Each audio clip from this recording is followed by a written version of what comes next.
What is up? What is up? What is good, YouTube? We are back with another great conversation with great people. Like always, I am your guy Hector, joined by my three amigos today. I got my guy Nathan from the NNR Hour, the main man Jeremy Fishman, and 161 River Ave himself, Jason. Fellas, how are we doing today? What's up? What's up? How you guys doing? Good morning, everyone, or good afternoon, I should say. Good afternoon. Thanks for joining. We have a big guest today. Yankee fans, please tune in. And first of all, Hector, it's been a while since we did a show together. Yes. Yes, It's been a while, so good to be back with you guys, and along with my coach Jeremy Fishman here, and then Jason. Man, keep up the great work. I love you guys. Man. You guys are the best. Yeah. So without further ado, we have. His name is Joba Chamberlain, a former Yankees relief pitcher, starting pitcher, 2009 World Series champion. He's known he brought the energy to the Yankees on the mound. Fiery guy. He's known for making diving catches, catching the ball, dealing with bugs on the mound, anything. He's been through everything. So, Joba, man, I just want to say thank you for joining our show. It's truly an honor. And shout out to our team for making this happen. My team, I wouldn't be here without my team. So shout out to them. But Joba, World Series champion from the New York Yankees. How are you and your family doing today? Good, man. Just living here in Nebraska and getting my son. My son is now a senior in high school, so nice. Just trying to figure out what we're gonna do with him and just kind of stay in the moment and enjoy it. But yeah, no, everything's good here, man. It's just it's crazy to think that your son's gonna be gone in like 6 months. So that's the crazy part. Yeah, it's something you got to get ready for. Like I remember, and Jeremy's a bit younger. He's a youngin of the crew, right? But I was literally Jeremy's age when you made your debut with the New York Yankees. That was my senior year of high school, and being able to sit down and have a conversation with you, Joba, it means all the world to me because off the field, on the field stuff, when it comes to your story, I've been following you. You've been one of my favorite players for a very long time with, you being of Native American descent, my family as well, being Taino from the islands, from the Caribbean. So it meant a lot to me being able to see someone that I was culturally relatable to when it comes to the culture. So Joba, always got to give you kudos and your flowers for that, what you did on and off the field, brother. No, I appreciate that. Yeah, it's something to the aspect of what it is, man. It's like I know sometimes I sucked, sometimes I was good, but I gave everything I had every time I went out. And that was just, I loved it. And like it's crazy, like doing stuff like this where you don't necessarily understand the appreciation that people have and the things that you did because you just did it to do it. Like I love the game of baseball, still do, but you don't know how like you impact people in certain aspects, and I think that's just something as maybe I'm getting old. I don't know. You're well seasoned. You're not old. You're well seasoned, Joba. There's a difference, all right, brother. And you just start appreciating it more, and it was an incredible honor to be able to play and win and do those things. So yeah, no, I appreciate those words, and it's it is always a great reminder of how great this game of baseball is. Definitely. We'll throw it around to get everybody's questions and everybody's takes real quick. But folks in the chat, if you have any questions for our main guy, Joba Chamberlain, just put them in the chat. We'll make sure to highlight as many of the questions that we can. I'm going to throw it over to Jeremy Fishman since he is the youngest of the bunch. Jeremy, the youngins go first. You're first in line. I throw it over to you, Fishman. Go ahead. Knock it out. Thanks, Hector. Hey, Joba, I just want to say I'm your son's age as well. I'm a senior in high school. I just committed to college just 2 weeks ago now. So I think it's really cool. I grew up watching you. You're one of the players I remember the most from being 3, 4, 5 years old. My dad had me raised with the Yankees. I had recited the Yankee lineup since I was 2. So you were just always a big part of that for me and one of my earliest baseball memories. So thank you for that. And it's an honor to talk to you today. First question I have for you, or let me say something first.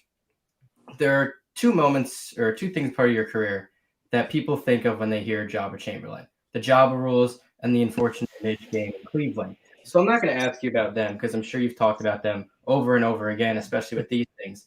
But how does it feel today knowing that those two kind of became big parts of your career and jokes throughout the years and years? I mean, obviously the first one, Joba rules. Well, I didn't make a damn dollar off of that, so I should have. No, but yeah, just I mean, the rules is what it was.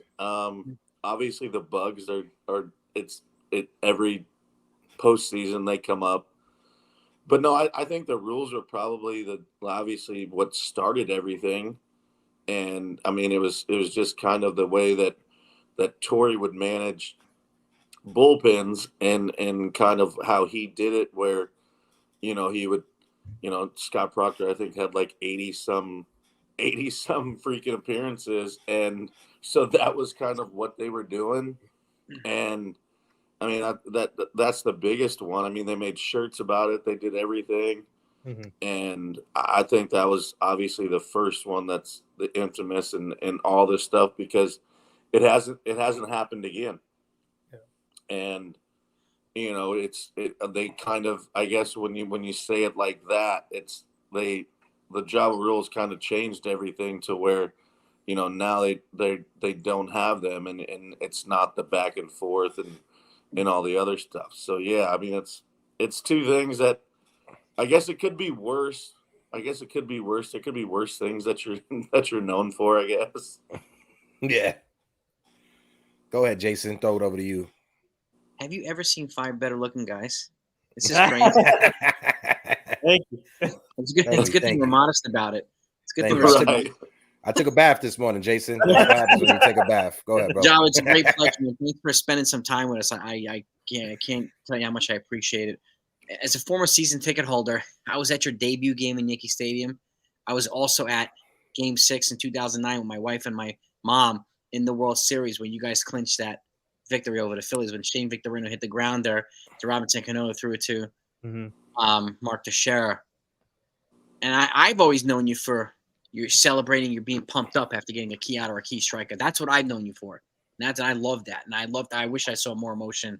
My question is, how did it feel clinching that final out, just sitting there waiting to mob the field? What was that feeling like? Because I've never, like, as a fan, there's no bigger high I've ever experienced in my life than either a no-hitter, a perfect game, or a World Series championship in Yankee Stadium. And luckily, I've been to both. So what was it like for you as a player? Man, it was after coming out of the game, I literally I hid my jersey so that Steiner couldn't steal it. So I stole that and hid it away. And then it was just like understanding like what was about to happen. And so I'm sitting there and like, obviously you want to capture the moment and capture everything that, that last pitch is. And I think just the feeling was too, like, I'll never forget talking to Tex, and Tex was like, I don't even remember catching the ball. Like, as that ground ball hit, he was like, I didn't remember catching it. And all I remember is I'm running out and I'm trying to not get kicked in the head by somebody jumping on the dog pile and whatever. So that happened to me in college, and I'm like, I don't want to have this happen again. And so, no, I mean, just the feeling of like everyone achieving the same end goal of what they started with. And obviously we brought in a lot of guys that helped us do that. And, and leaders like CC and AJ, Tex, Swish was part of it. And just having all those guys come and the continuity that we had to be able to, get to that point. And I think that was the funnest part of it at the end, is like they all came for one goal, and you got to see it. And I think it made it even more special because it was the first year that, we didn't make the playoffs in 2008, ending the old stadium. We didn't. So then it was special to be able to open it up and, win a World Series and have that. And Well, shit, it hasn't happened since. So let's hope Yeah. they do it Let's do it again. again. Yeah. Hey, that's the Yeah. goal. Go ahead, Nathan. Yeah, so I mean, first of all, that team, that 09 team was fun to watch, and with all the walk-off wins you guys had, and the key, I think the biggest key was the trade deadline when you got Jerry Harrison Jr. in the trade deadline. He was the biggest key because he could steal bases around that time. He was like a Swiss Army knife for you guys on that team. But Joba, tell us the first time when you spent 6 years with the Yankees, but talk about the first time you got the opportunity with the Yankees. What was that like? What did that mean to you? Talking to the front office, Brian Cashman, and all the Yankees, and getting a chance to showcase your talent with the historic franchise in New York. Well, I mean, it obviously started when I got drafted. Yeah. And it was, just figuring out what we were going to do. I mean, I got drafted in June. I had my son in April, got drafted in June, and then I didn't sign until September. And so it was just, it was something like when you go through all that stuff and all of that stuff happens, and it's like obviously having a child, then getting drafted in the first round, and then you go and you have that, you have that opportunity. And then shit, I went to Hawaii. So it was like, it all happened so fast. And, it's crazy, but I mean, it was just, I think, and I've said this before, I think the opportunity to have Bob Shepard call your name is super cool. Being able to play at the old stadium and then being able to open up the new one was awesome. I mean, literally, I was the one that broke ground when they did it. I still have the shovel to this day.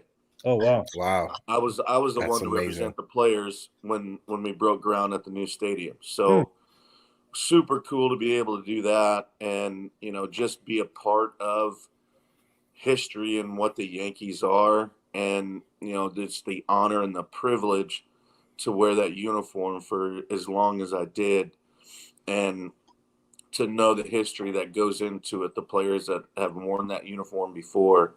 I think it's just it was super cool. I grew up a Braves fan because I could watch them all the time on TBS in Lincoln, Nebraska. Dad always was a Yankees fan. Just it's the history of it, and the fact that I know for the two things, like obviously the Java rules and the bugs, like I'm going to be a part of Yankee history in that aspect.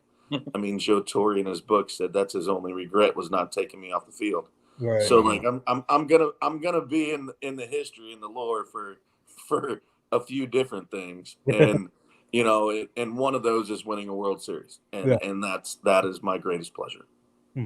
Yeah, Joba, to add on what you said about being able to play at the old stadium and the new stadium, just wanted to ask you, because when it comes to the old stadium, one of the seats that was my favorite, and I was able to be there while you was warming up in that last season in 2008, was the seats that they had right by the bullpen in Monument Park. Those fold-up seats that you could only buy those tickets the day of. You couldn't pre-order those tickets. To me, those are the best seats in the house because you was right by the Yankees bullpen, and you was able to see all the players that were coming in after being warmed up. So if you can, tell the fans the difference of what it was like playing in the old stadium and the new stadium, because I've had a chance to interview Jim Lehretz, and Jim Lehretz said one of the things that he liked about the difference was at the old stadium, if you're in the corridor, you're going to miss the game. But being in the new stadium, no matter where you're at, you could put your eyes on the game and you could see the game no matter where you're at. So tell the people in the chat if they don't know the difference of playing in the old and the new stadium. Well, first of all, like coming out of the old stadium, I was afraid of busting my ass on the cobblestone and walking through the doors. Like I always made sure that, because you got metal spikes on and you're coming through on the cobblestone, like I just didn't want to bust ass on it and embarrass myself. No, but I think it's just it was like that scene and what it was at the old stadium. Like, I mean, you could feel it shake. I mean, you could feel the energy. You could feel everything, and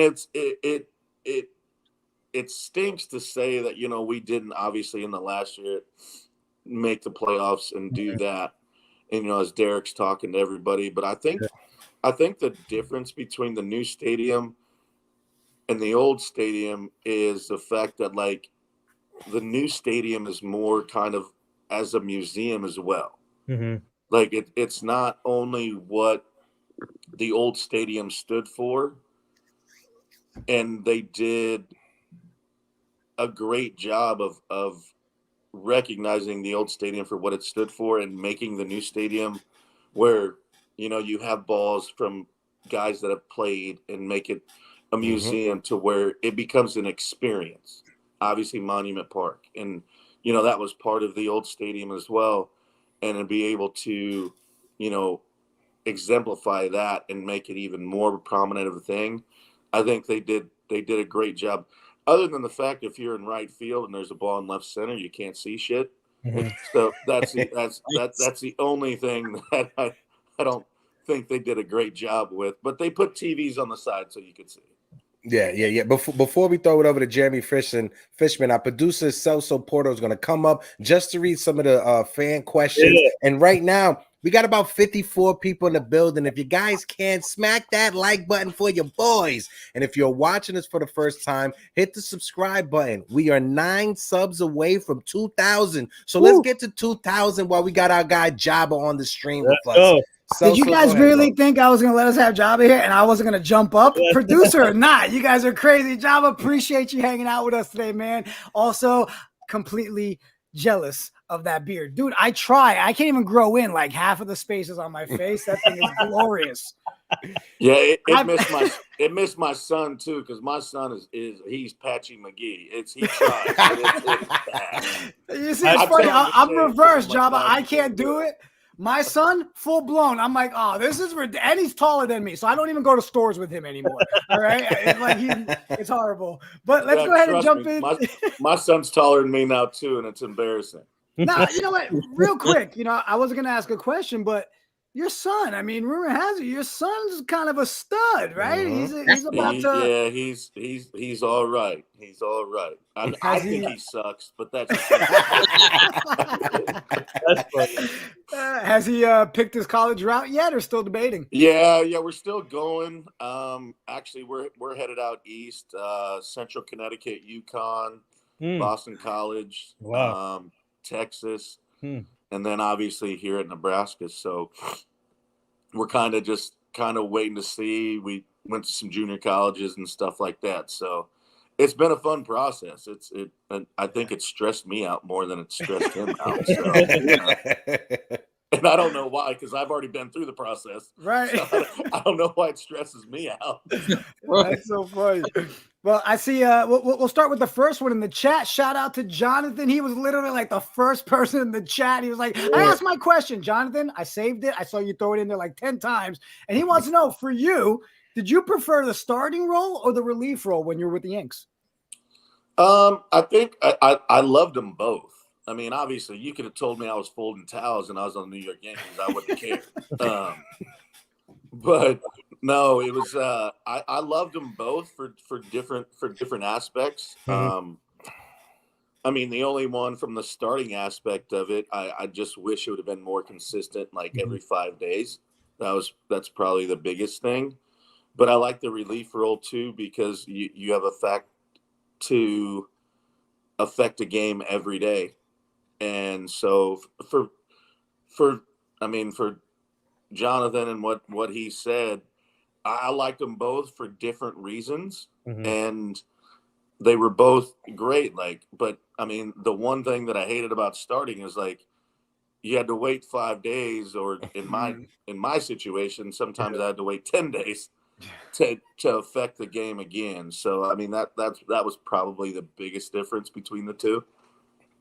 Awesome. Jonathan, there you go, buddy. We'll do one more, and I'll let you guys go back around the horn. But Oakley Turner in the chat, appreciate you, says, hello, everyone. Crush for Java. Seeing you now, and with a very handsome beard, I'm telling you, we all got man crushes on the beard. What do you think about the Yankees rule on facial hair? Oh, the topic that never fails. Yeah, it's a topic that gets talked about the most. Go ahead, Java.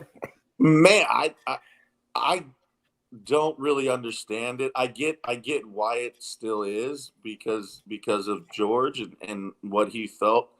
But it's like, if you're gonna let us have mustaches, like, why wouldn't you just let us have a beard? Like, I was listening to Higgy talk the other day on Foul Territory, and he's like, I'm probably not gonna grow a beard because that's what everybody does.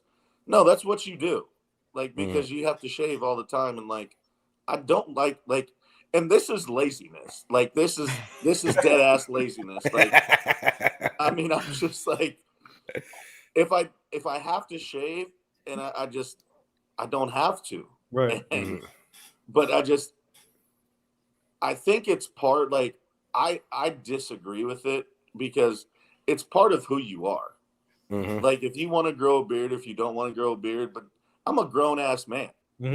Like, don't tell me what I'm supposed to do. And I have to do it, so of course I'm not gonna shave at that point. And yeah, it's just, let the guys be the guys. Like, they're the ones making you the money and winning. Like, and if I feel sexy and if I grow it out, then I play better. The grown and good, sexy play fish good. here. Let's go. There you go, Oakley Turner. All right, guys, I'll let you jump back into it. I want to just throw one more out there because I just saw him in the chat. Empire State of Baseball. Salute to you, fellas. Thank you, guys. You guys had put out a Hall of Fame ballot. I was able to use it on the show last night. Amazing conversation. I just wanted to bring it back and get that conversation going. But shout out to you guys. They said, was number 62's your choice of a jersey number? If so, what is the backstory behind your choice, Joba? And then we'll throw it over to Jeremy. Man, so the story of that is, so my best friend died of brain cancer, and he wore number 8. And so I said, after he passed away, and it's been almost 30 years, where I will always do something that adds the 8. And it's a crazy, crazy story, because I literally went to college and I was like, man, I'm not going to be able to wear 8. It's a single digit pitcher, blah, blah, blah. Well, I was given 44. 4 plus 4 is 8. And everything has happened that way. I blew my hamstring out in spring training. I go to A-ball, 53's in my locker. 5 plus 3 is 8. Double A, the same thing happens. 62's in my locker. And so that's the story. And then Melky was wearing 53 in the big leagues, and so obviously 62 was a no-brainer for me, because obviously Reggie ain't giving up 44. So he said he would, but you know damn well he wasn't going to. Jeremy, I throw it over to you. Fellas in the chat, folks in the chat, we are 6 away. Hold on, I just wanted to double check. 6 away from 2,000 subs. Let's get to 2,000 while Joba's on the stream with us. Jeremy, go ahead, brother. Joba was a great story. My condolences for that. One thing the Yankees have done is they love to honor their players. They bring them back all the time. They retire a ton of them. And I want to know, how have you felt being a part of that Yankee family? Like, I know from experience that you've come back to Yankee Stadium, because I have a picture of us two right there from August of 2022. So how does it feel coming back to the stadium and really getting to kind of feel that experience all again? Man, it's crazy, because like I said before, you kind of don't realize like what you meant to them, or you meant to the fans. And I appreciate the picture. And I think it's just one of those things where you don't really understand it to the extent of what it is. And it's an honor to be able to, first of all, put that uniform on, but then to be able to come back and people appreciate it. And then guys like you make me feel really old at that point. So, but no, I think it's something where you try to enjoy the moment, and that's kind of what I said about with my son right now, is like trying to stay in the moment, because like as you're going through it, sometimes you don't really understand what's going on and the appreciation of the fans and everything and the lore of what it is. Cause you're just, you're trying to win, you're trying to compete. And I think it's just one of those things to be a part of it. And then to understand, like, you don't know, like, how far you reach people. Mhm. And, now when you get away from it and you hear stories and it's like, hey, you were the last game that I watched with my dad, and like certain things like that I've heard.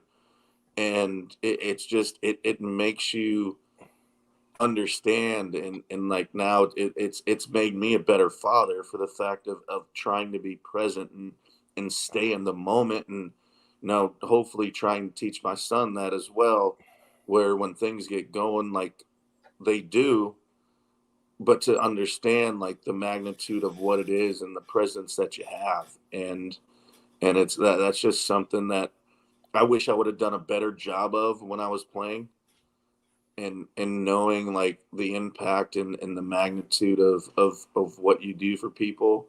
Mhm. And how that's something that maybe has helped them and they have a memory of it, and not just of me playing, but like something that happened.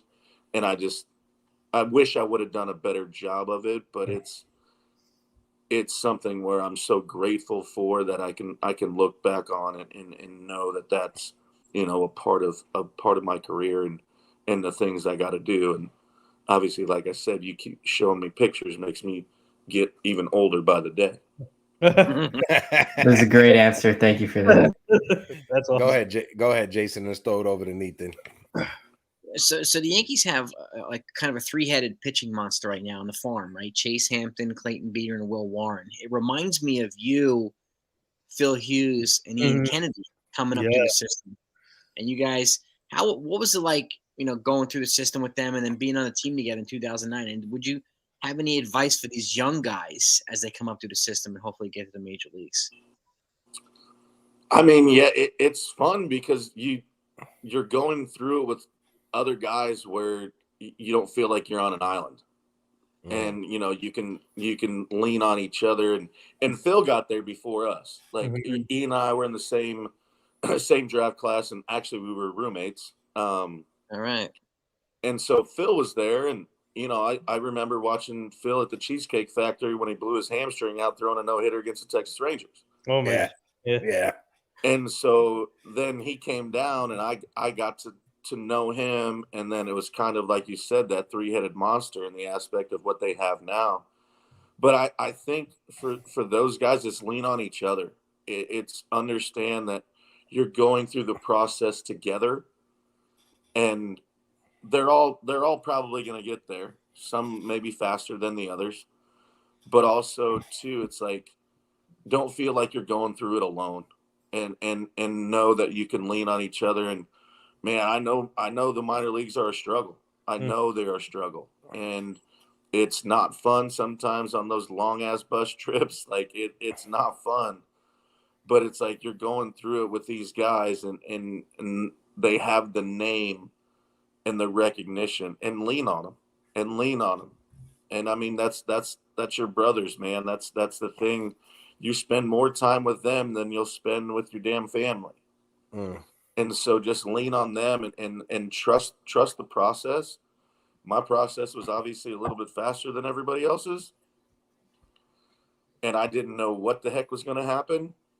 But I also at the same time was going through with other guys. So it was like, oh, we're going up, we're doing this. Like, okay, let's go get dinner. Let's like, hey, what's going on? Like, is this going to happen? And like, be excited for the process, but also like understand that it sometimes gets super lonely in the minor leagues, and don't feel like you're doing it alone. Like there are people riding along with you. Yeah, you may be faster than somebody else or whatever, but like love one another and know that it does get lonely. You miss home and you miss those things, and shit, I was missing my son, and some of them may be in the same situation. And it's just like lean on one another and trust the process and work your ass off first and foremost, because it doesn't come easy. but know that you're not doing it alone, and you have those guys to go along with you. To your point, Java, are the coaches, the pitching coaches that want you through the system, more of a mentor than they are in the major leagues? Is it different? I think they're a caveat to getting you to the big leagues. I think they're more of, like, obviously analytically, like, it's more prevalent in the big leagues. Mm-hmm. I think with the minor leagues, and that's a great question. Yeah. But I think they're more of an integral part. Like Scott Aldred, for me, I had him in Hawaii, and then I had him in Double-A, and he was phenomenal. Now he's a pitching coordinator, and I think I think they're more hands-on, because they may only get a little bit of time with you, but I think they're able to, at the minor league level, they're able to get a better handle on you, because it's not like at the big league level where, there's this, that, and other thing, and we got there, so it's like, are we helping you? But I think at the minor league level, I think that's great in what you said, because I think they're a great caveat, but you get a better feel with your minor league pitching coaches, because you have more time with them, no matter how long you're there, and they're more specifically trying to get you better. Because if we're being honest, if they get you better and they get you to the next level, it looks good on them too. Mm-hmm. Yeah, well said. Right, yeah. And Jason, great question too, Jason. That was awesome. And I got two things before I get to my question. Actually, the Empire State Baseball YouTube channel, go subscribe to their channel. Yes. That's my guy Rich over there. I work with him at Somerset, so he works at Somerset also. So I work together with him at Somerset Patriots. So shout out to him. And also Joba, I'm really good friends with Errol Marks and Kyle. You were on their show, the Worldwide Network show. Yep. So they told me to tell you guys. I mean, they wanted to say hi to you again. So yeah, no, we had a good show there. That was fun. Yeah. So nice. Errol. Yeah, they're my good friends, and I saw the full show. It was awesome. But to my question, I want to ask you about the game against in the 09 World Series. Talk about Johnny Damon. I had the opportunity to interview Johnny Damon on the show a couple years back, and Johnny's a great guy, man. Great class act. And talk about being his teammate, and also talk about the play in Philly when he stole second. I mean, went to second and stole third when there was an opening there. And I think. Would you say that was the big momentum play for you guys in that World Series? Johnny Damon did that. What a great well, yeah, because my dumbass gave up a home run to tie it. Yeah. So no, I mean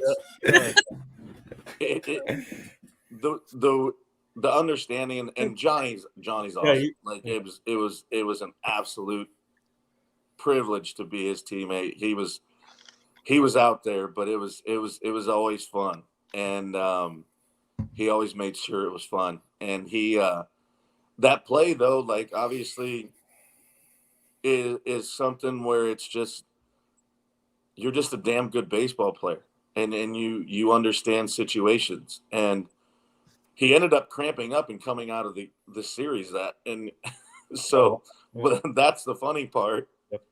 And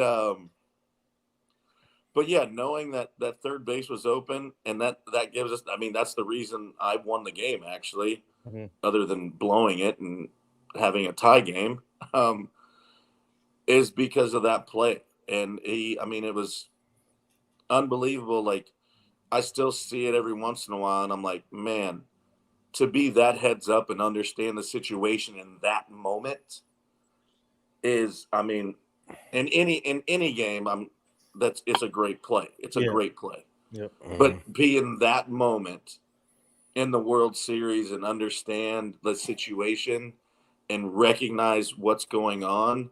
It shows you what type of baseball player he was. And it's still like I shake my head, because I'm like, I didn't even notice. Mm-hmm.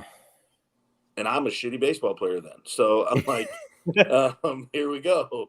But no, he was great, and I think that was probably one of the moments. I think there was a bunch of moments in that playoff series as a start. Mm-hmm. You know, A-Rod actually going off and hitting big home runs in certain situations. Yeah. Actually beating one of my teammates in college. So it was interesting. And I think there was I think that was probably one of the bigger ones in the World Series, other than Matsui hitting like 700. Oh, yeah. that helped. And the unsung hero, I don't care what anybody says. You go back to the 09, Damaso Marte was a beast. Yep. Mm-hmm. He was a monster. He was the unsung hero of it. I think he struck out Ryan Howard like 12 times. like every time I was like, oh, well, I'm coming out. I know Marte's coming in because Chase Utley and Ryan Howard are coming up. And yeah, Marte was a beast. Oh yeah. And he was something. But yeah, there was a lot of moments in that, but I think that the Johnny Damon one, just changing the momentum coming back home too. It seems like everyone forgets about Marte now. Like no one knows about Marte. Mm-hmm. Until you brought it up, and then the 09 World Series. So that's crazy. Marte was, in my opinion, underrated lefty. In my opinion.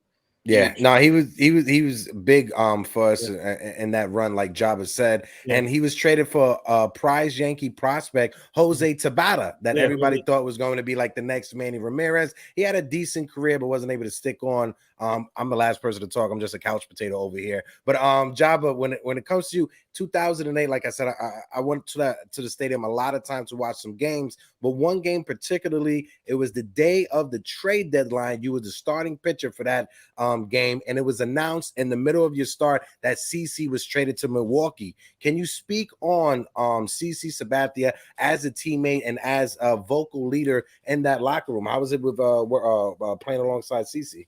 Dog, the best. I mean, hands down, not even a question. We got to know each other a little bit before, and when he came over, and it was just like one of those things when you find a brother and you know it, and it's just kind of that feel. And that was immediate. And I mean, we hung out, we had dinner, it was always, hey, come to the room, hang out. And he was just, I think he brought so much to the game other than the game. Mm-hmm. He brought everything to it and I was still a young kid at that time. I'd only been in the big leagues for 2.5 years. Mm-hmm. Well, 2 years and some months.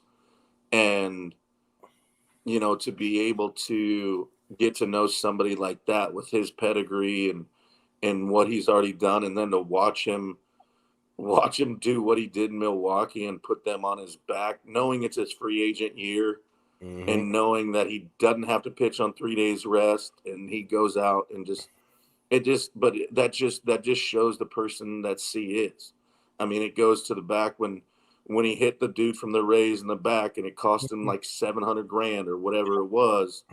And that just shows the type of person he is and the type of teammate he is. And he was fantastic. He was great in more ways than one.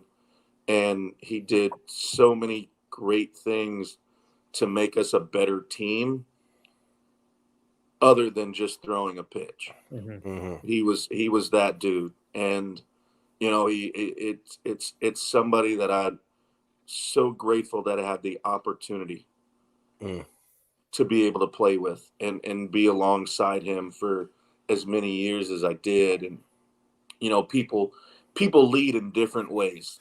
Mm-hmm. And you have the Derek Jeters of the world that lead by example and by presence. And then you got dudes that'll bust you in the lip like Jorge Posada.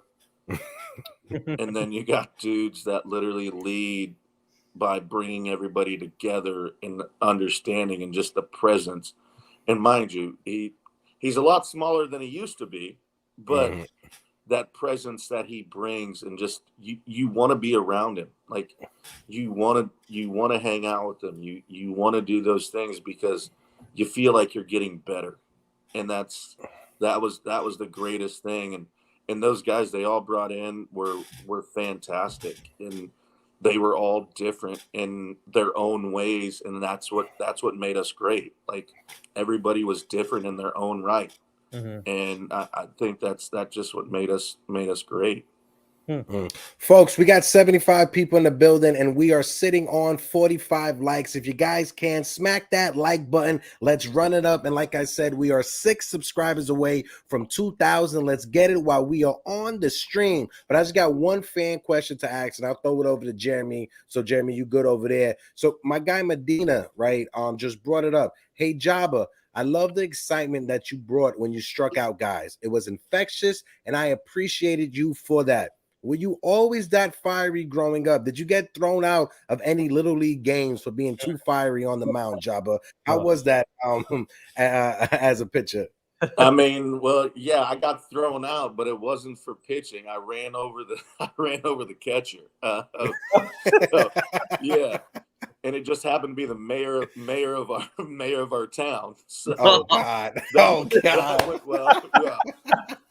So no, yeah, I've always been that way. Like, and it was crazy to me. Like, if you guys think about this, like Goose Gossage called me out and said it's not the Yankee way to fist pump and do all that other shit. Right. And now it's like it's celebrated to be that way. Mm-hmm. And I wouldn't say I'm the one, because there's plenty of players before me that showed emotion and all the other stuff. But no, I was always that way. I did it in AA and got yelled at, like, and I can say this shit now because like I couldn't say it when I was playing, but now I'm like, I don't give a damn. But yeah, no, it was always that way. I think it's just I wear my emotions on my sleeve anyways. I'm just that person. Like, not only when it comes to baseball, but life in general. And but yeah, it was always something where it was just emotion, and the fact where I was like playing the game of baseball that I've loved since I can remember, and I get an opportunity to do it, and it comes to fruition on a field, then that's just the emotion that I have. Like, it's not trying to show anybody up and whatever, and it's just the fact that I get that opportunity to play a game that I've loved for as long as I can remember. I was like, I'm going to give it everything I got. And if that's part of what it is, then you're going to get that too. So yeah, it's kind of always been that way. Yeah. My guy Sean Browning in the chat says Garrett Cole has the finger wave and Roger Clemens throws bats at Mike Piazza. Go ahead, Jeremy Fishman.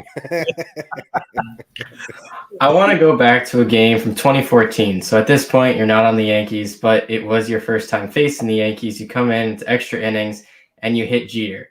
What is going through your mind? Now you have a whole stadium of people who probably want to kill you after hitting Jeter. It was interesting coming back. It was weird being on the other side when you spent most of your career on the other side. And I mean, obviously I've seen it first and foremost how you're supposed to pitch Derek. Like I see it. And so I'm like, okay, I want to run a 2-seamer in. I have to get him off the plate. He snorkels over the top. He's insides out. Like, and so I hit him, and first of all, I feel terrible. I feel like I know I have a job to do, and I understand that, but I felt terrible.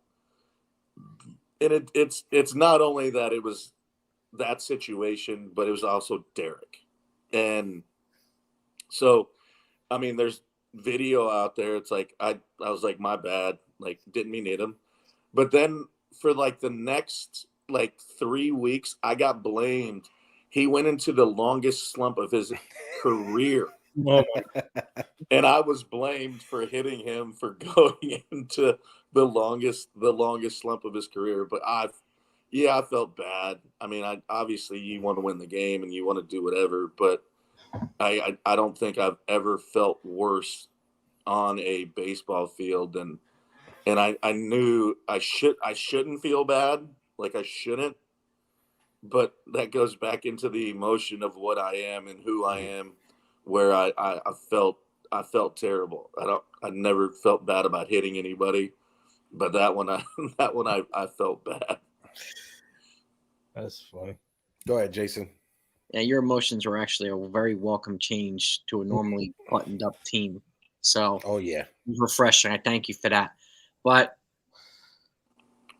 the 3 foods you would recommend people to eat in Nebraska versus the ones you'd recommend to eat in New York. oh yeah. Oh man, our food scene isn't very good here. That is, that is the one thing I miss about New York. I would say 3 things here is you got to have a Runza, Valentino's Pizza, and Amigos Tacos and Ranch. What's a Runza? Is that meat? Yeah, I mean it's I don't know how to even describe a Runza. I mean, I guess you got to come to Nebraska and find out. Okay. But then in New York, I mean, I don't even know where to start. Like, what do you? Where would you even start? Where would you end? Like, I don't know. I don't know where. Like, what's your favorite food, Joba? I'm fat. I'll eat anything. That's my guy right there. That's my guy right there. Oh, good. I mean, yeah, you give me anything. I'll take a bodega sandwich. I will take John's on Bleecker. I'll take anything. Yeah, that's. I mean, I miss those. You know, them late nights. You could just walk to the corner store and go get you a sandwich. And here everything closes at 10, so you got to cook for yourself, and that sucks. Is the hunting scene pretty significant there? Is that where people get a lot of meat? Yeah. I mean, it depends on what you're hunting. Birds are good south. Deer's good west and north. Yeah, we like to kill shit. That's pretty dope. Joba, I got a question from the chat that I just want to bring up real quick. My guy Boricua Nation, I got a couple of questions, but from Boricua Nation, who says, Joba, what was it like when you saw your son Carter strike out 8 in that win for his school? To see your kid's accomplishment, what's the feeling to see that as a father and as a former baseball player? First of all, it's the most stressful shit ever. Like, it is literally. I am more exhausted after watching Carter pitch.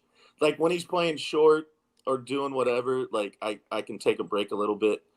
But like as he's pitching, like I'm going through the game with him.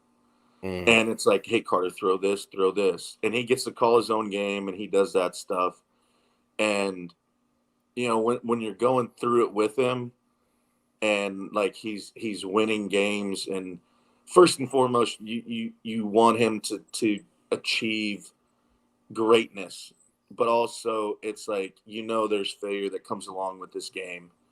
And, you know, being able to see, you know, him go out there and do that, and like in his excitement. And it's crazy because watching him and like his mannerisms, like you don't really think your kids are ever watching you. And he got to watch 11 years of my career. And literally when he strikes somebody out, he does the same thing that I do. And it was so weird because somebody pointed it out and they brought it up. Like there was a video they brought up on YouTube and they were like, look at this. And I was like, what? And he goes, he does the same thing that you do when you strike somebody out. And you don't think he's paying attention. You never do. But like seeing him just succeed, not only on the baseball field, but just seeing him succeed as a young man, and you know, just seeing the things that he does and how involved he is in the young man that he's becoming. Man, the baseball accomplishments are going to come, but just seeing the young man that he's becoming is the greatest accomplishment that I can say as a father. That's dope. That's dope. I want to ask you my question, right? Because, you know, you bring up the fact that you're a father, and we know elders, they play a significant role in our lives, especially in our culture. Your pops was someone, even from your rookie year, was always present in your life at the stadium almost every day. Your father as well was a former player as well. Coming from I think grew up on a reservation himself. Any stories that or anything that you taught Carter himself, passing on the knowledge from your father to Carter? Anything that you could share with us on the intimate side? No, I think it's just the love of the game. Like, you know, Dad obviously coming from where he came from and just loving baseball and teaching me to keep book and doing all those things. I think that's kind of one thing that I've always wanted to make sure that Carter understood, that the love for the game is always there. It's like, I don't care if you play it or not. And he happens to love it. And as one thing that made me love it more was my dad never pushed it on me. He never pushed it on me. And that's one thing I've never done with Carter either. And it's like, man, if you want to play the piano, great. If you want to do this, great. Like, I'm never going to push you to play baseball. And obviously that's the route that has chosen him. He didn't choose it. I mean, that's the good Lord doing his work and doing what he does. And the understanding of, like, the thing that I think has made it that way is the love that we have, not only because I played it, but like, I love watching the game and talking about the game and everything that goes along with it. And, you know, and I think that's translated because I've never pushed it on Carter. And it's just like, let's watch a game. Let's love it. Like, yeah, you were fortunate, obviously, for most of his life. Like, he was in a clubhouse and he understood it. But it was just like, you got 25 dads. Like, you get to run around, you get to do all that. But I think that's the one thing, Hector, in the fact of, like, I never forced the game on him and let him choose what he does. Like, he hoops, he does all that, but like, he loves baseball because I feel like I did an okay job. You know, we always feel like we fail as parents, but I feel like I did an okay job of just letting the game come to him and not forcing the game to him. Yeah, that's dope. Because nowadays you see a lot of helicopter parents trying to live out what they couldn't do in their life through their kids, and it damages folks as they get older when your parents are that much on top of you, breathing down your neck. But go ahead, Jeremy Fisherman. I'll throw it over to you, and then throw back over to Jason and Nathan.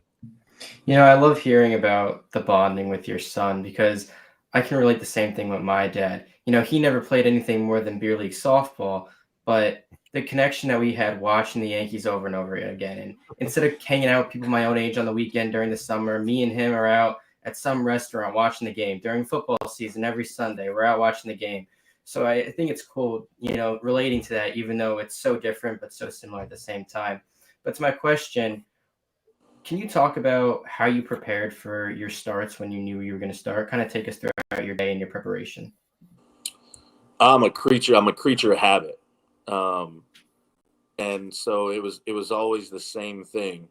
And it was, I mean, you sleep as long as you can. And then I'd go get some type of pasta. And yeah, I mean, that's the nice thing about New York. You could go get good food no matter what time. And so so would go get pasta. Then I would get to the field, and I would legitimately, like, I wouldn't eat anything, and we would have our scouting meeting, and then it would just basically be me just trying to hang out, and it's so weird because some people like, oh, he's starting today, we can't talk to him. And I was like, literally, I was like, people, stop ignoring me. Like, I know I'm starting today, but come talk to me. Like, I don't want to feel secluded right now. Like, this is, and some people aren't like that, but yeah, I would try to be engaged as I could, so that I wouldn't think and get in my own dome and do that. So I tried to hang out and do all of those things, so I wouldn't sit there and be like in my own dome. And you know, there's some guys that you just don't talk to, and you know that. But no, I was a guy that I wanted to hang out, and people would like sometimes be like succumb to it because they're like, oh, he actually wants to talk and hang out. He's about to start a game. I was like, yeah, I want to start a game because I don't want to think about it. Like, I just want to go pitch. Like, hang out with me. Let's play video games. Let's play cards. Like something. So yeah, I couldn't sit still, and it was just always back and forth, and you know, at your locker and whatever. And you know, at that point, like, you don't have to talk to the media or anybody because they're not going to come up to you before your start. So it was just basically just trying to, you know, stay as busy as I could. Mm-hmm. Go I ahead, think Jake. that's My fault, Jeremy. My fault. It's so great about baseball, seeing how everyone else can get ready in so many different ways just for the same thing at the end. So thank you for that. Go ahead, Jake. As a dad, I love hearing dad insight. I got 3 daughters, so there's nothing greater than watching them grow up. As a dad, I love hearing dad insight. So my question to you is, how has the game today changed compared to when you were playing it back in the day with the Yankees? How different is it, and how similar it might be too? I think what has changed, I think, and we've kind of seen it move back in that direction. With the last 3 managers that have won, they've been kind of old school baseball guys. Mm-hmm. With Snicker, Bochy, and Dusty Baker. Mm-hmm. And so I think analytics are a huge part of it, and I think that does help. But I think it's kind of going back in that direction of like a feel game, and where you're coaching by feel. Yeah, you're using numbers and you're using those things. So I think the game is different because now everybody's throwing 100, right? Like, I mean, that's just the way it is. And I think, as cliche as it is to sound, you know, guys are bigger, stronger, and faster. We got a unicorn in Shohei Ohtani. Like, I mean, it's a straight unicorn. Like, I'm pretty sure he wasn't made human. He was in a lab.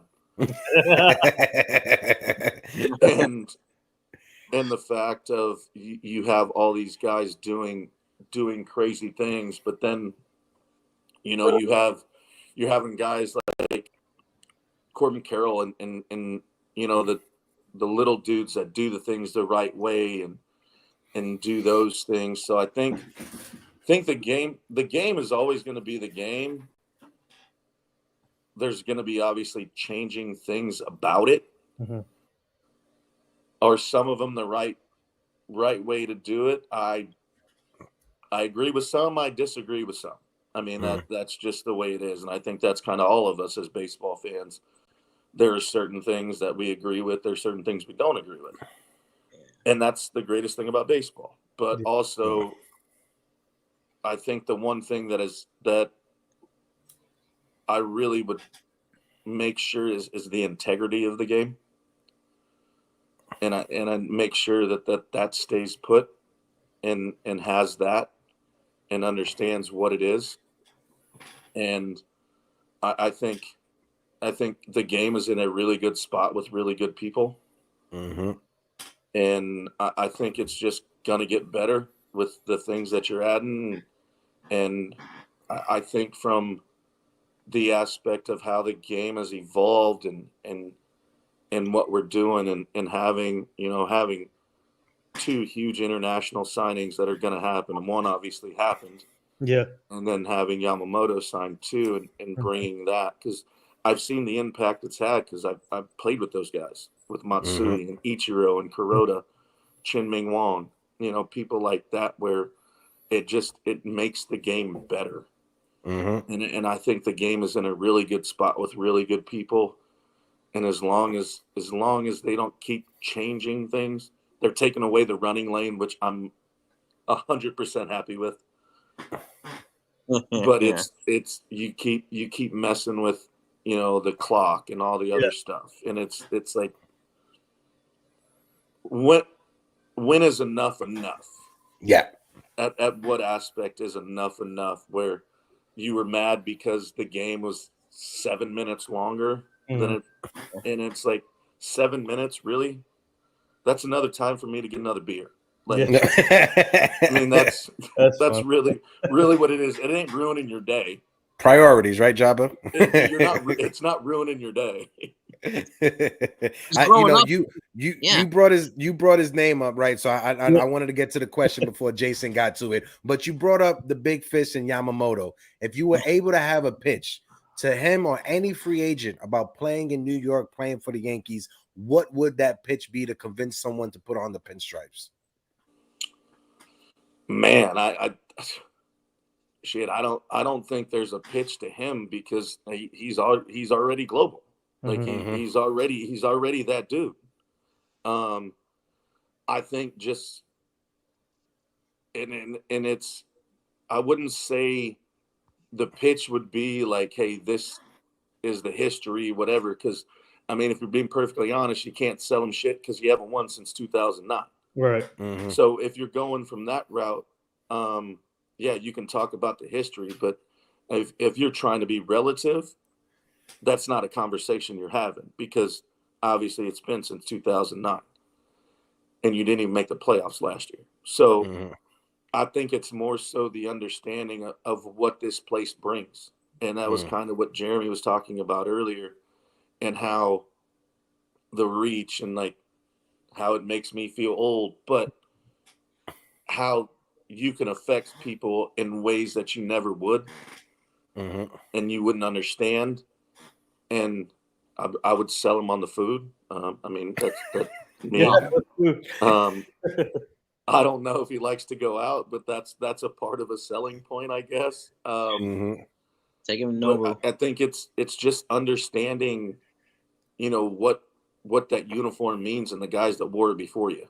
And I think that's the biggest thing. And obviously you got some dudes on the team that are some dudes. Yeah. So I think that's the selling point. I don't think you go back to, the history and we've won 27 and blah, blah, blah. But it's not relative because you haven't won. And you weren't even in the playoffs. You sell what you got. And that's the dudes we have on the team. That's what we have in New York.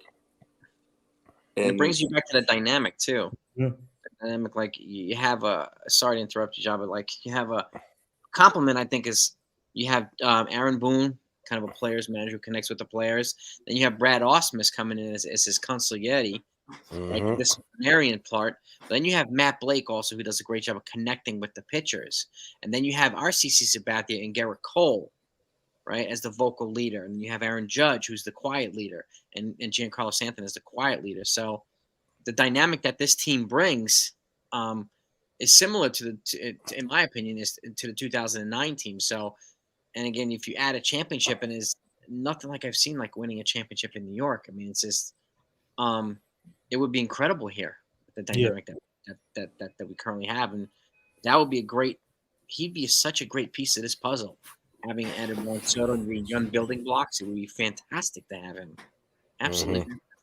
Nathan, I go ahead, John. My fault. Yeah, no, I think you're right. I mean, and that's the thing. Like the talent is crazy to think about, because when you look at what it is, like they should have a chance every year, right?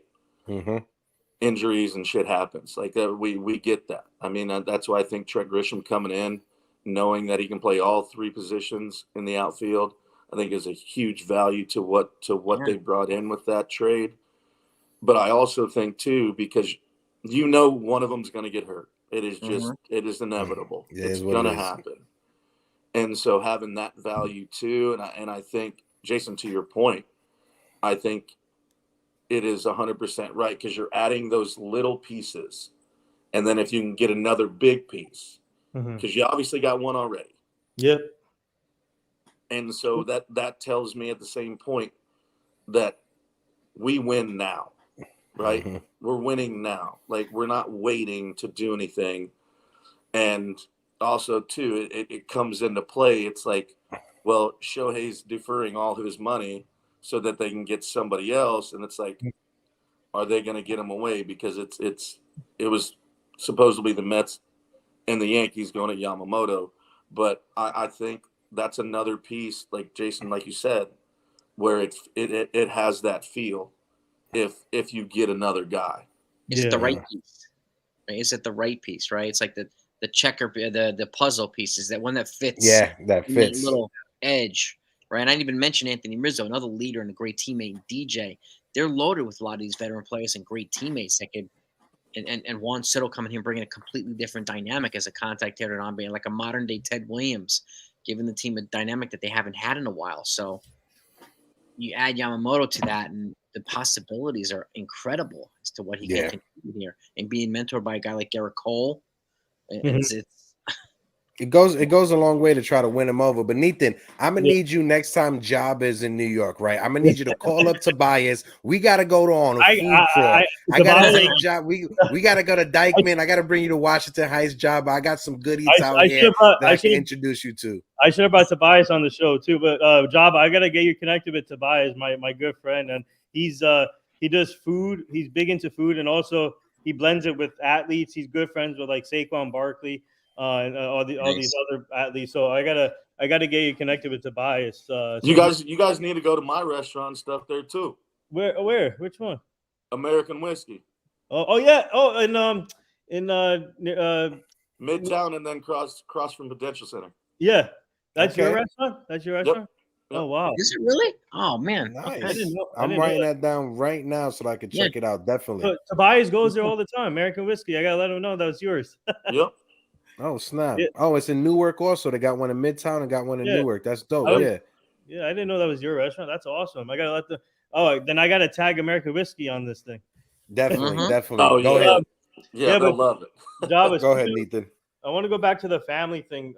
You brought with you and your son. It's always special to see father son playing the same sport. You have LeBron and Bronny doing that right now, playing the same sport, and then also Kurt Warner and his son. So that's really special to see in family. So for you, I want to ask you, what does that mean, like for you and your son, and also to see it happening in other sports, not only baseball but other sports too. Well, Kurt Warner's son actually played at Nebraska too. Yeah. No, I think it's completely awesome to see. It is. It's fun to see. I think if you talk to any of the dads, it makes it a little stressful because like you know how hard it is and the grind of what it is, but it's awesome to be able to go out and play catch with Carter and throw him BP. And I mean, I can imagine that the same thing with LeBron and Bronny and all of his kids, and being able just to go shoot and talk. And I mean, you got Jackson Holiday and Matt Holiday and Drew. I talked to Andrew. Yeah. And just to have those guys doing the things that they're doing, and hopefully my son gets there. But even if not, it's just the absolute pleasure you get to see by him just being happy. It's is it cool? Is it the same sport you played? But it's just him seeing the joy that he has when he strikes somebody out, or he gets a hit, or their team wins a championship, or whatever the case may be. But it's just seeing him on a field and be happy and do those things. I think that's that's the greatest gift you get as a parent, is being able just to know that they're having a good time and happy with what they're doing and the things that they're doing. And that doesn't make it a little bit better if it's your sport. Yeah. But I think at the end of the day, I get probably more enjoyment too out of basketball, just because, you know, I see when he goes up for a dunk or whatever, and just the pure joy of what it is. And I think that's in anything. I think that's not only, you know, me as a parent seeing it on the field or on the court, but it's just seeing him be a great person and understand, like, just seeing him smile and those things. I think that's the joy that makes it all worth it. Yeah, and also can you tell our fans what are some things that people don't know about you or you haven't told anybody yet? Oh, the secrets. Shoot. Man,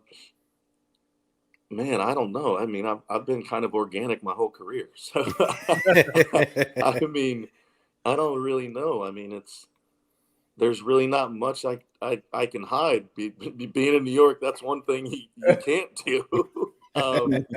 True. I mean, from the good and the bad. I mean, shoot. I don't know. I mean, I can write with both hands. I don't know if I've said that before. How about this? I'll add on to Nathan's question. Have you gone back on a trampoline ever since that injury? Uh-oh. Okay, all right. That's That's funny. I get anxiety just looking at them. You know what we need to do? We need to set up, you know, those rooms that they have when you could just break shit. We need to get a trampoline, put it in the room, and just give Joba a bat and just let him go to town on a trampoline or whatever. But no, but for me, I want to ask, like I said, growing up when I was in high school, you made your debut, and I was a big fan of yours back then. I love the fact, and even to this day, I still wear my hats with the brim like that. Was that something you purposely did, or it was just a random occurrence? Because when you look at those footages, when it comes to Joba Chamberlain, his hat was the straightest of them all. When I first saw that, I took my brand new Yankee fitted and tried to iron it, thinking that would straighten it out. It ruined the hat. My aunt laughed at me. It ruined the hat and made fun of me. But no, Joba, was that just a random occurrence that your hat was just that flat, and you just kept it like that? I always had a flat bill, and it was something that I did. I mean, I always used to get yelled at. They're like, "Hey, lift your hat up so we can see your eyes when we do picture days or whatever." And no, I always did, and it was funny too, because I was in Double-A, and I think it was Gary Dembo, and he was our field coordinator and whatever. He's like, "You need to bend your bill," and I'm like, "I'm not bending it." And then I got to the big leagues like a month later, and he comes up and he's like, "Well, I can't say shit to you now." So yeah, no, it was just always, I don't know what it was. I literally, like, I guess it was just my thing. I don't know, but yeah, there was no rhyme or reason. It was just kind of what it was. I was like, I got it out of the box and I put it on and went from there. Dope. I got one question for the chat, and I'll throw it over to Jeremy Fishman. But my co-host on the Knicks show, my brother Phil Porter, who is a whiskey connoisseur, he is a very snob whiskey fan, but he wanted to ask you, what's your favorite whiskey, Joba? But Phil, we got to go in stages. Like there's different whiskeys. Are we talking bourbon? We talking rye? We talking scotch? Like there's levels to these games. Oh no, Phil, he's right there with you. I'm telling you right now, he's probably watching, listening. He's like, yeah, there's levels to it. Yo, I kid you not. I went to his house to go visit him in Florida for the first time, and he's taking out different like wooden cases that have whiskeys that have been aged for years. I'm a very light drinker. I probably have an IPA and I'm on the wall. I'm thinking I'm the next Superman or whatever. But Phil, he is a whiskey connoisseur, to the fact that he has traveling cases for his whiskey. So when he go on the plane, he puts them in traveling cases. I never saw that a day in my. Is that the type of fella you are, Joba? Do you have traveling cases for your whiskeys? Oh yeah, 100%. 100%. Man, we travel to baseball games and stuff. You got to make sure You're locked and loaded. You got to. You got to. But yeah, no. My favorite, I mean, it just depends. Like, is it a special occasion? Or is it, you know, just having a nightcap? Like there's different ones that I'll drink based upon the situation. I mean, dope. I always look at it where I'm like, I got to drink occasionally. And I'm like, well, let's make the occasion worth it. Ooh, special and a nightcap. Okay. Nightcap, I'm going probably Woodford Reserve. Special, I'm probably going Parker's Reserve 35 year. Okay. Legit. All right.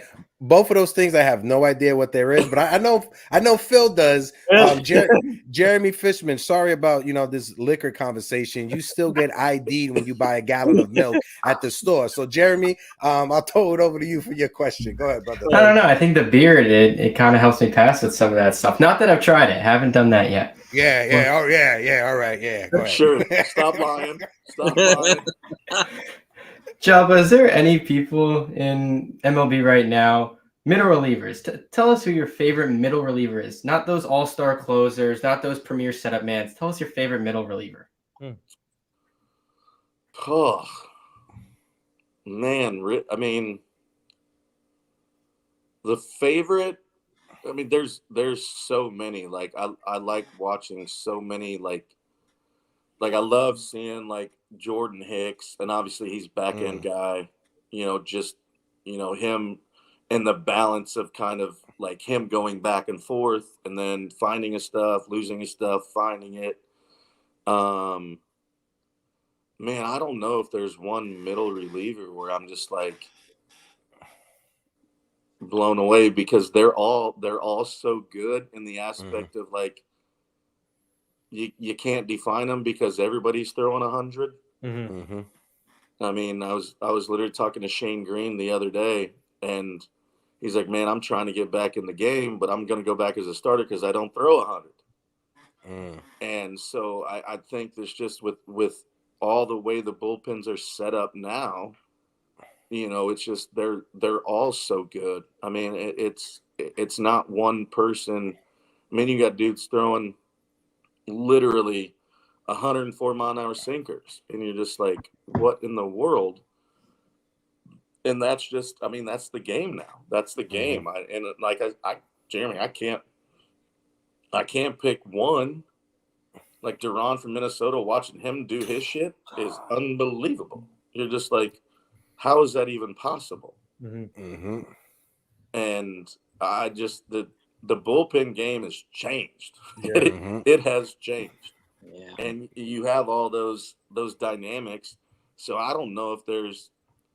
I like watching everybody because everybody does something a little different. And I like watching good baseball or guys that are extremely talented, which all of them are.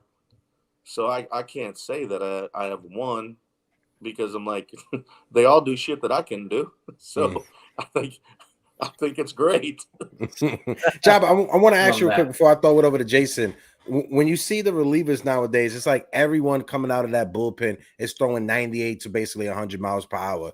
Do you think that just the pitchers have gotten better, or the technology when it comes to the radar guns, it's a lot more precise, and they're able to accurately pick up the speed of the pitch coming out of the pitcher's hand? Because I'm pretty sure back in the days, you had guys throwing and people thought it was probably 98 or 99 miles per hour. Do you think it's just the athletes improving, or the technology finally catching up and coming up with accurate readings? What do you think it is?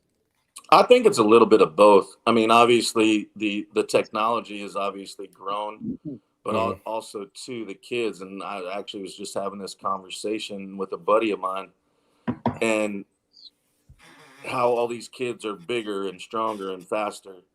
And I think it's just the technology, but also the access that they have to it. And like my son goes to work out with his trainer, and my son, obviously I didn't look like him when I was 17.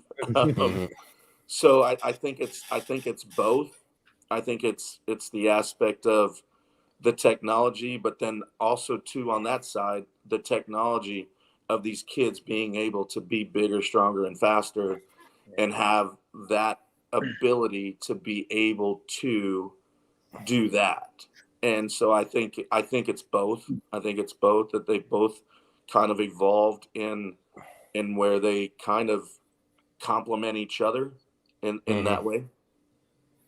Dope. Go ahead, Jason. Also, we've been at it for like an hour and 20 minutes. We want to respect your time. We're gonna go for about like 10 more minutes or whatever of Job. If you give us like 15 more minutes, we'll try to get to order the questions that's in the chat. My guy Rod Thompson with a 1999 super chat. He says, shout out to Jabba. In your opinion, what do you think is missing from the Yankees and what stands out to them from the 09 season? Rod, I'll get to your question after Jason go. Jason, I'm gonna throw it over to you, and then I'll save Rod question for after you go, brother. Go ahead.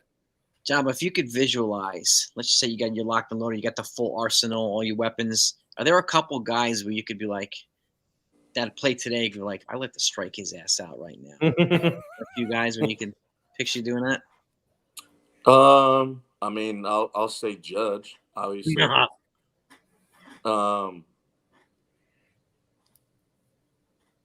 Other than that, man,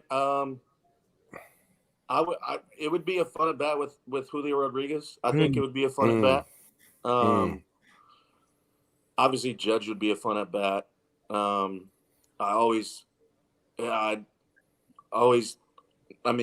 would be remiss if I didn't even say this, but of course I would want to face Ohtani. Like, without a doubt. Like, and just and that was the thing. It's like, I want to face the best of the best. Like, I want them, and I know, I mean, dudes have owned me. I've owned dudes. Like, I get it. It's part of the game. But like, I want to face the best. I'll never forget. It was my rookie year, well, my first year, and we were in Anaheim, and we were playing the Angels, and I was always a huge fan of outfielders that could throw, like Jose Guillen, Vladimir Guerrero, Ron Gant, Ichiro, obviously. So I always loved dudes that could throw hard, and so I was like, you know what? I'm going to challenge this dude. And I threw a ball 101, and he fouled it off straight back. And I was like, that is the coolest shit ever. Like, then I threw a slider, and he missed it by 8 feet. So it worked out, but it's just those things that you want to face those guys, and you want to face the best of what they do. And I hated facing Freddie Freeman because he just was a bastard. Like, it sucked. Like, foul this off, great pitch, foul it off. Oh, blooper, yeah, great, awesome. He hit a blooper off me, and I literally walked over first base, and I go, really, Freddie? Goes, what else was I supposed to do? I'm like, strike out? That sounds like a better option to me. That's hilarious. That's hilarious. Go ahead, Nathan. I'll throw it over to you and get some more of the fans. Oh no, the question from the fans. Oh yeah, from Ra. Yeah, sorry about that. My guy Ra with the 1999 super chat. I want to bring it out. He says, shout out to you, Jabba. In your opinion, what do you think is missing from the Yankees, and what stands out to you from the 09 season? Missing, I don't think there's necessarily anything missing in the aspect of personnel wise, right? I think they have the talent. I think adding another arm, I think would obviously help. I think what stands out, and I can't really speak on it because obviously I'm not in the clubhouse, and I don't I don't do all that. Excuse me. But I think that was a dynamic that legitimately, I think, was a huge part. And obviously the walk-offs, I think we had 13 or 14 or whatever they were. But the camaraderie, and like I said, I don't know the clubhouse, so I can't speak on it, and I don't know what it is. But I think just the camaraderie that we had in 09 it was hands down. It was one of the coolest things ever, because you had so many different personalities, but they all came together as one for one goal. And I understand, like, everybody obviously play the game. You want to win World Series. I'm not saying that, but sometimes you add those pieces and you add certain things that get you to where you want to be. Mm-hmm. And like I think that's the biggest part of what I think. Not only did we have great talent, obviously, but we also had great individuals, and they were great people. And it translated from always going to dinners, always hanging out, having 4th of July parties and, birthday parties, and everybody to feel a part of it. And, when you're all bought in, and when you're all bought in, you'll sell out for one another in every aspect. And like I don't know if that's the case where, birthday parties or whatever, but there was nothing that anybody did on that 09 team where everybody didn't either know it or weren't involved. And I think that was one thing that is a huge component to why we were so good. Go ahead, Ethan. Yeah, Joba, one final thing for me before we let you go. Speaking of the team, 09 team, talk about this team now, currently. The offseason, they've been having a great offseason so far, obviously with Alex Verdugo and now Juan Soto. I hope they can get Yamamoto and then go from there. So I feel like the one missing piece is for them right now is a closer, legitimate closer, like when they had Mariano when you play with him. So I feel like they're missing a Josh Hader type of closer or Manu Clase. The dream scenario for us is Jose Ramirez and Manu Clase in the same package, like what Hector said before. But the dream scenario is that or Hader. So what do you think? Do you think if the Yankees can get Yamamoto and a closer, does this offseason remind you of the 09 offseason? Yeah, they have a chance to do it because we didn't think we were going to get Tex. Yeah, like we didn't have any idea what was going to happen, and it's funny that you say that too, because just browsing on Twitter or whatever, and people are like, well, this is just like 09 because he hasn't done a press conference, so they're going to tag team it like they did with AJ and CC. And so I could see it playing out like that, and understanding kind of what it is, and I think you're right too. You get a back end guy that can do that. Yeah, I think it adds that dynamic of, because it's something you need, but it's like you said, it feels like something like 09 where you're like, oh shit, we didn't expect to get him, and now it happens, and then that just builds and builds, and everybody's like, okay, yeah, here we go. And I think there's no right or wrong with either Class A or Hater. Like, you pick and choose. Like, you're gonna get a dude at that time. Like, you're getting a dude. So I think that, and it's, if you can pull off Yamamoto, I think that just adds where it's like maybe one you didn't expect, but then you get him. So yeah, I think it's a win-win, and it's going to be good. And I agree with you. It does this offseason with Soto, because you threw a Trent Grisham in there, and that's kind of like a Nick. That's a Nick Swisher. Yeah, kind of like that. And so it has the same feel where you had the CC, that's the Juan Soto. And now you add those two other ones. I don't disagree. It feels a lot like, and I'm personally, and I know you guys are too, I'm hoping it plays out that way. Yeah. I'm definitely hoping, because when they won that championship, I was going to school at BMCC, Birmingham Community College. You guys shut down Canyon of Heroes. I missed school that day just so I could be down there celebrating when the Yankees won the championship. One last question from the fans, and then we'll throw it to Jeremy and Jason to get their last words to you, and then we'll start wrapping things up.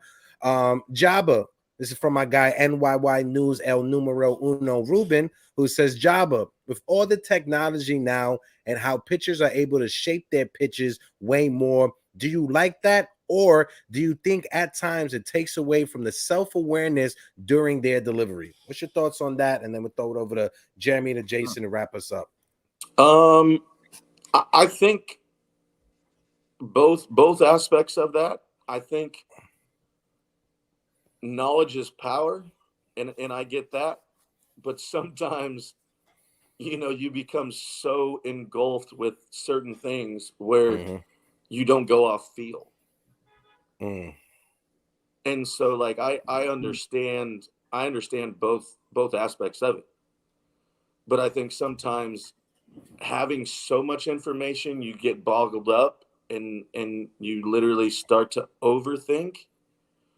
And then it's like, man, am I really doing this right? Am I not? Like, so I think it plays a part.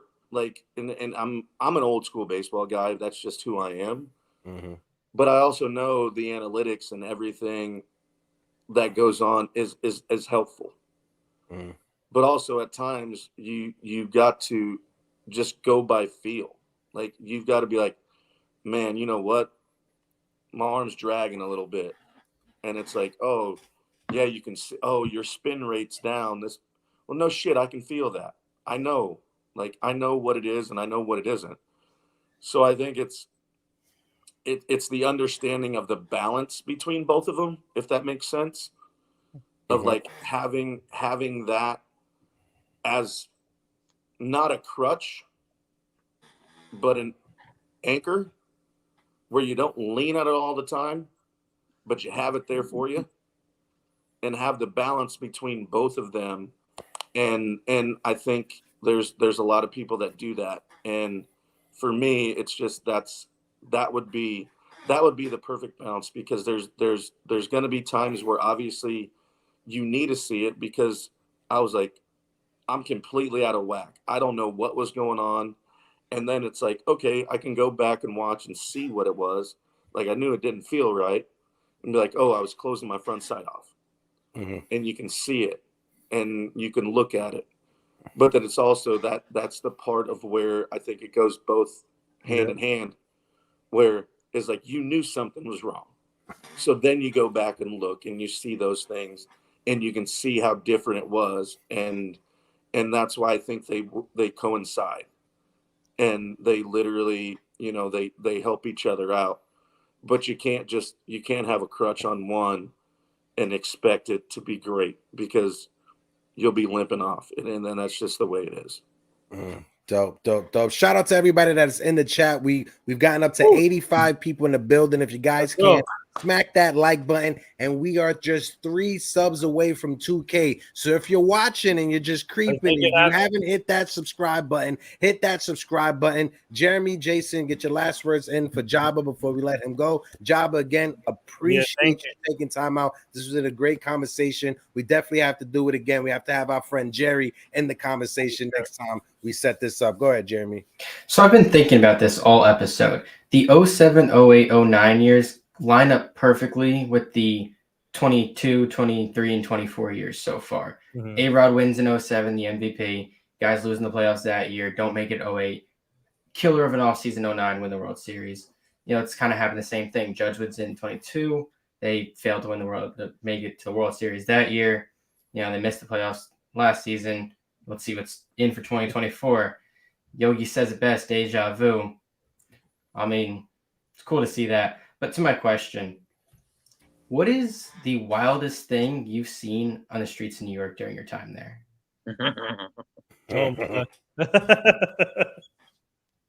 That's a curveball right there, because there's some wild shit in New York City. I'll tell you that. That I've seen or that I've done. I mean, no, boy. Oh God. That's a loaded question there, Jeremy. You can give us both if you want. Oh God. Man, what if you've lived in New York plenty of time? It's like, what haven't you seen? Like, it's literally like, what haven't you seen? I don't think there's one thing that I can say, living there as long as I did, and in different parts of Manhattan, and understanding it. I mean, there's nothing that I haven't seen. Like, it gets to the point, and people don't understand this, is you start not even noticing. Yeah.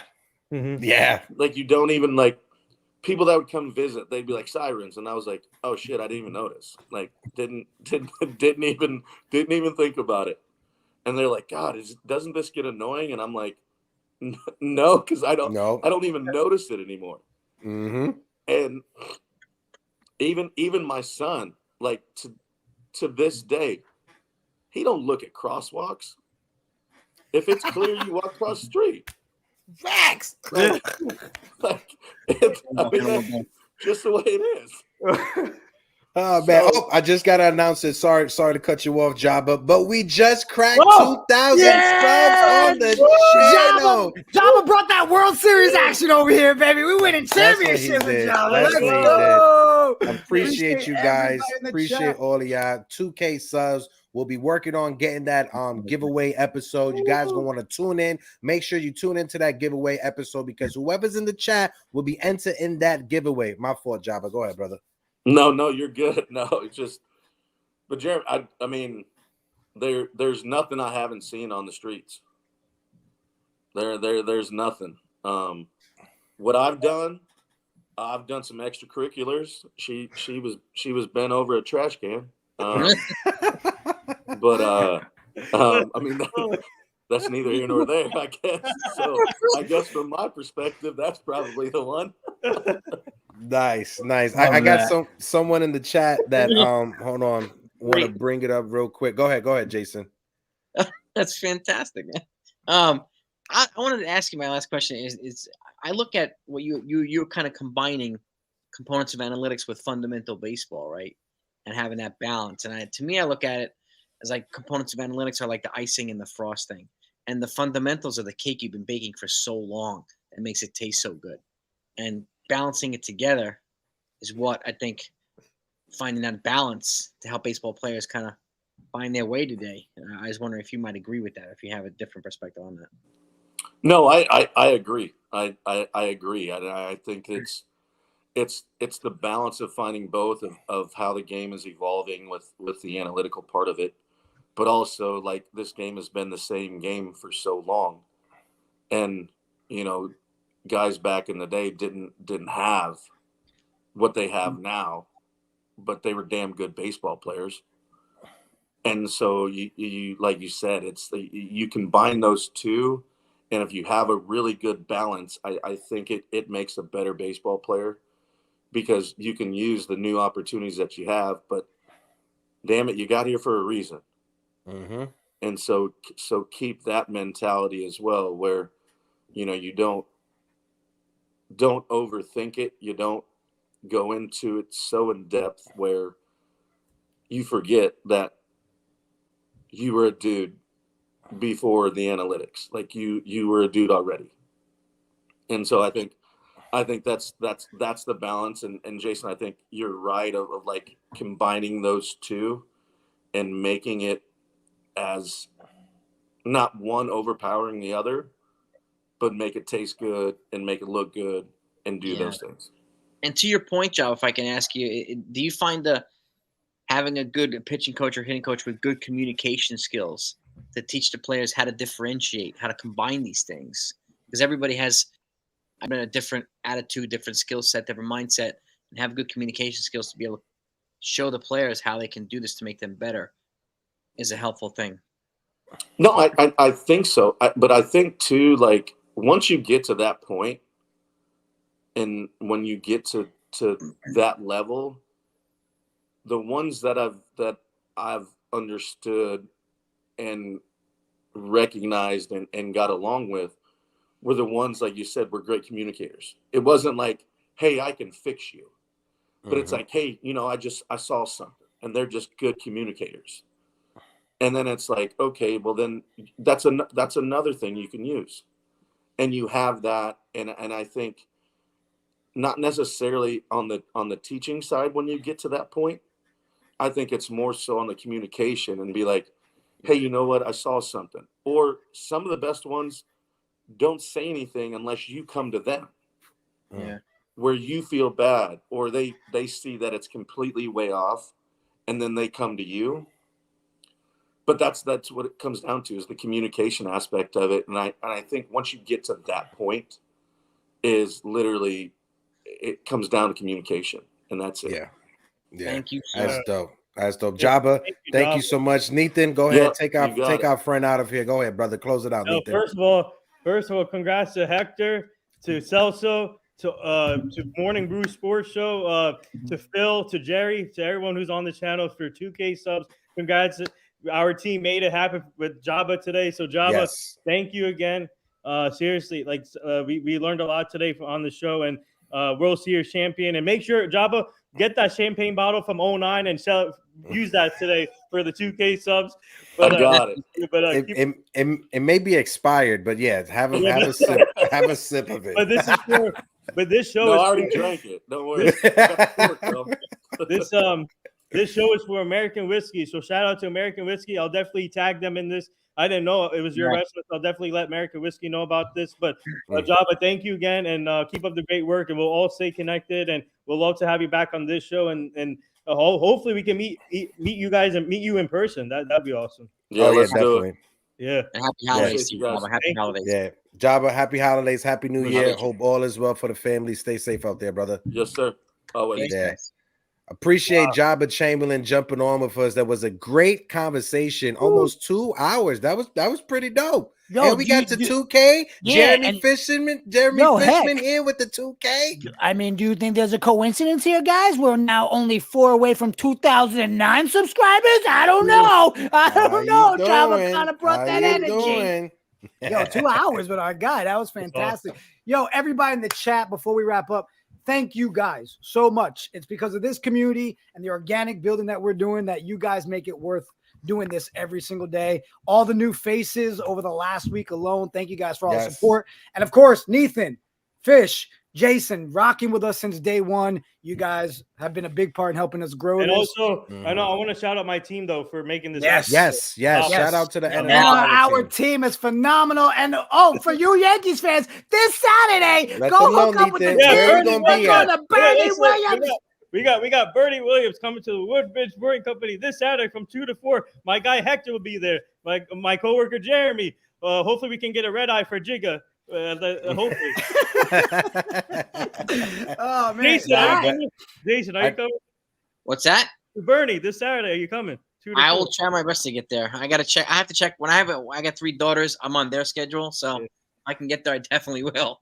Yeah, everybody in the chat, make sure to hit the like, subscribe, share with your friends, your mother, your father, your cousins, hairdresser, everybody. And on that note, deuces! Deuces.